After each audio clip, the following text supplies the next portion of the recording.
Be me. 25 years old. Junior architect at Vanguard Designs in Chicago. Fancy title for CAD monkey. Spend 12 hours a day staring at blueprints. Eyes permanently bloodshot. Diet consists of lukewarm coffee and vending machine heavy metal. Girlfriend is Jessica. Been dating since college. She works in PR for a fashion brand. High maintenance isn't the word. She requires more upkeep than a nuclear reactor. Wants the penthouse lifestyle on my basement salary. Constantly compares me to her friends' boyfriends. Brad just bought a Tesla. Tyler is taking Sarah to the Maldives. Me, I just bought a new ergonomic mouse, so my wrist doesn't snap. She rolls eyes. You have no ambition. Ouch. Enter the villain of this arc, Sterling, senior partner at the firm, 35 years old, 6'2", jawline sharp enough to cut glass, hair gelled with the tears of interns, drives a Porsche 1911, has never opened a drafting software in his life. His skill set is schmoozing and taking credit. We are working on The Spire. Massive project, city-defining skyscraper. Sterling is the face, I am the brain. I pull 3 all-nighters in a row fixing the load-bearing calculations. Sterling is at a golf retreat. I solve a structural impossible geometry problem at 4 a.m. Save the company millions. Send the files to Sterling. He replies, "Thanks." Next day, big presentation to the board. Sterling presents my work, literally my slides. Even the typos I forgot to fix. Board gives him a standing ovation. He beams. It just came to me in a dream. I sit in the back, invisible. NPC energy. Go home to vent to Jessica. She's on her phone. Babe, Sterling stole my work again. She doesn't look up. Maybe he just marketed it better. You're too negative. He literally used my file name. Well, he's a partner. That's how business works. Stop whining. Red flag number 1. A week later, company mixer, mandatory fun. I stand by the cheese platter. Awkward. Jessica is there. She's wearing a dress I've never seen. Cost more than my rent. She makes a beeline for Sterling. Laughs at his jokes. Touches his arm. The I'm interested body language. I walk over. Hey guys. Sterling looks at me like I'm the waiter. Ah, the CAD guy. Good job on the fun of wassers. Formatting.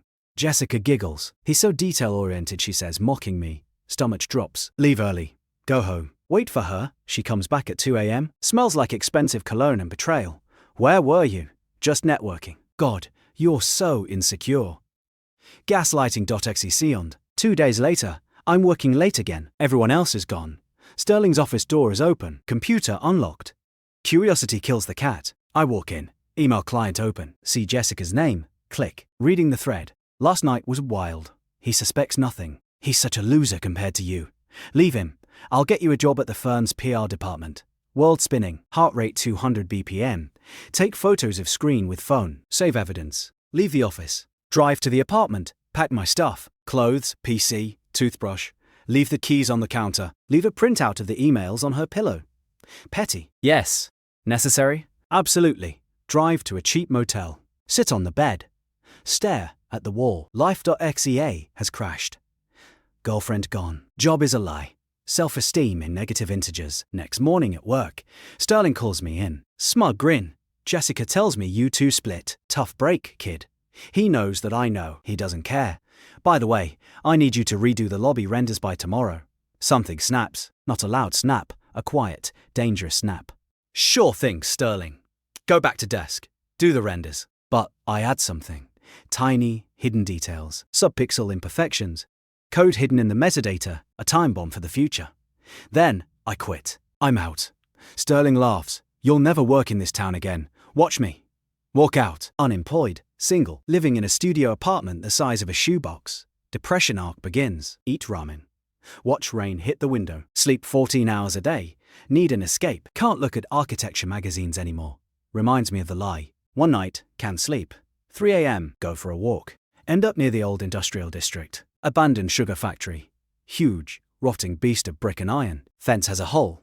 Why not? Climb through. Inside is silent. Dust motes dancing in moonlight. It's beautiful, honest. No lies here. Just decay and gravity. Pull out my phone. Take a picture. It looks terrible. Go back next night with my old DSLR.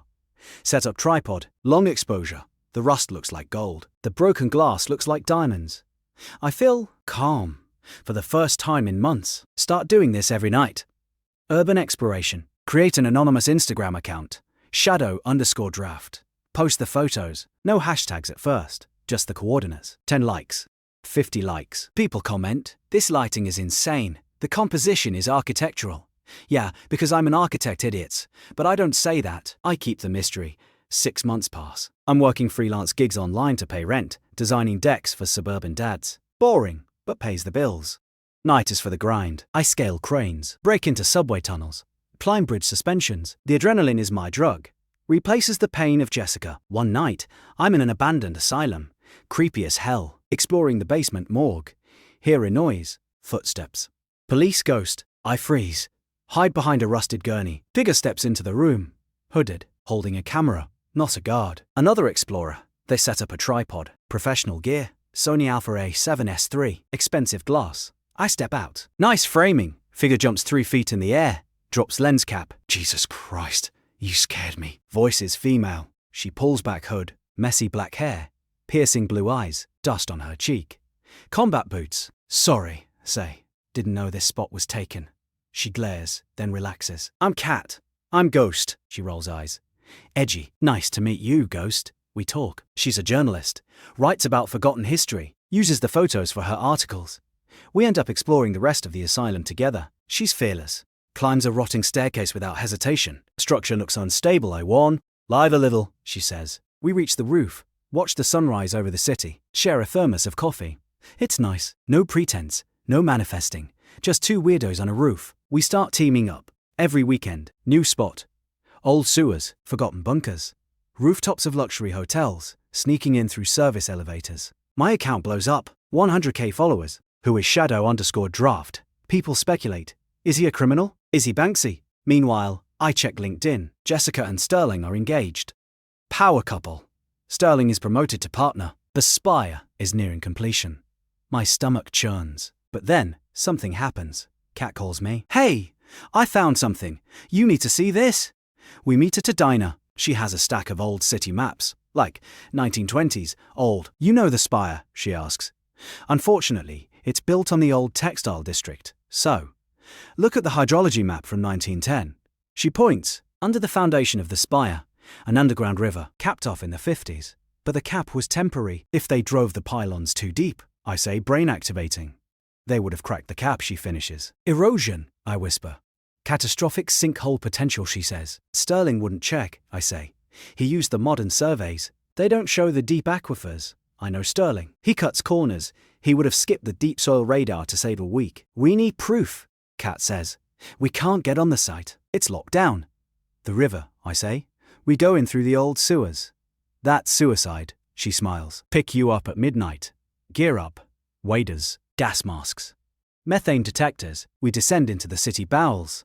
Smell is ungodly. Rats the size of cats. We trek for 3 hours. Following the old maps. Water rising. We're close, I say. We find the breach. It's bad. Massive concrete pylons from the spire have punched through the old brick arch. Water is rushing around the foundation, washing away the soil. It's a cavity, a massive, growing void under a 100-story building. Holy shit, Kat says. I start snapping photos. Macro shots of the cracks, wide shots of the void, video evidence of the water flow. Structural failure is imminent, maybe not today. But soon, and when it happens, the building leans, or falls. We get out. 4 a.m. Covered in sludge. High on adrenaline and terror. What do we do? Kat asks. We burn him, I say. The Spire's grand opening is in 2 days. Gala event? Mayor will be there. Investors? Jessica. Sterling. I spend the next 48 hours editing. Compile a dossier. The stolen designs. I still had the metadata proofs. The cut corners. The photos of the foundation erosion. The architectural analysis explaining why it will fail. I send it to Kat. She writes the article. The Spire on glass legs. We don't publish yet. We wait for the gala. Night of the opening. I put on a suit. Grab an invitation I forged. Photoshop skills handy. Kat comes as my +1 Arsha. She cleans up nice. Black dress. Still wearing combat boots under it. Based, we walk in. Champagne flowing. Sterling is on stage, holding a microphone. Jessica is next to him, beaming, showing off a rock on her finger. This building represents the future, Sterling says. My vision. My legacy. Crowd claps. I signal Kat. She hits publish on the article. It goes live on a major news site. She has connections. Simultaneously, I hack the projector. Don't ask how. Let's just say the AV guy had a weak password 123. Sterling is talking about stability. The screen behind him flickers, replaced by my photo. The rotting foundation, the rushing water eating the soil. Text overlay catastrophic failure, minute. Crowd, gasps. Sterling turns around. Pale, technical difficulties, he stammers. Next slide, the timestamps of the original designs. Created by Sterling persons, created by Sterling. Murmurs turn to shouting. Phones light up, the article is trending, #spire fail. Engineers in the crowd are looking at the foundation photos. My God! One shouts, look at the erosion patterns. Panic, not the running kind. The lawsuit kind. Investors storm the stage. The mayor's security team pulls him out. Sterling is frozen. Jessica looks at the screen, sees my name, looks at Sterling. Realizes the visionary is a fraud who built a death trap. I step forward from the shadows. Nice party, Sterling. He sees me. You ruined me. You ruined yourself. You built on a lie. Literally, security arrives. Not for me, for the building safety. Everyone needs to evacuate. Structural integrity concerns. Chaos. We walk out against the flow of the crowd. Slow motion. Outside, sirens. Fire trucks. We lean against a wall across the street. Watch the building go dark. Jessica runs out, mascara running. Sees me. Stops. Anon. Wait. She looks at me. Then at Kat. Kat puts an arm around my shoulder. He's busy, Kat says. Jessica tries to speak. I didn't know. You didn't care, I say. Good luck with the PR on this one. Turn around, walk away. Cool guys don't look at explosions. Or, in this case, legal implosions. The aftermath. The spire is condemned. Needs 50 million in reinforcement before it can open. Sterling is fired. Sued into oblivion. Loses his license. Jessica leaves him, obviously. She tries to text me a week later. Hey stranger, miss our talks. Blocked, deleted. My Instagram is no longer anonymous. Shadow_draft is anon. The whistleblower. The hero architect. Job offers flood in. Real firms, ones that respect the craft. I take a job as a lead consultant for historic preservation. Saving old buildings instead of building fake new ones. Kat and I are a thing. We live in a converted loft. Exposed brick, high ceilings, still spend weekends in the sewers. Or on rooftops. She's documenting, I'm analysing. Perfect team. One night, we're sitting on a water tower. Looking at the skyline, the spire is dark in the distance. A monument to hubris. Kat leans her head on my shoulder. You know, she says, the view is better from the cheap seats. I laugh. Yeah, it really is. Snap a photo. No filter needed. Life is good. Game saved. And testing %.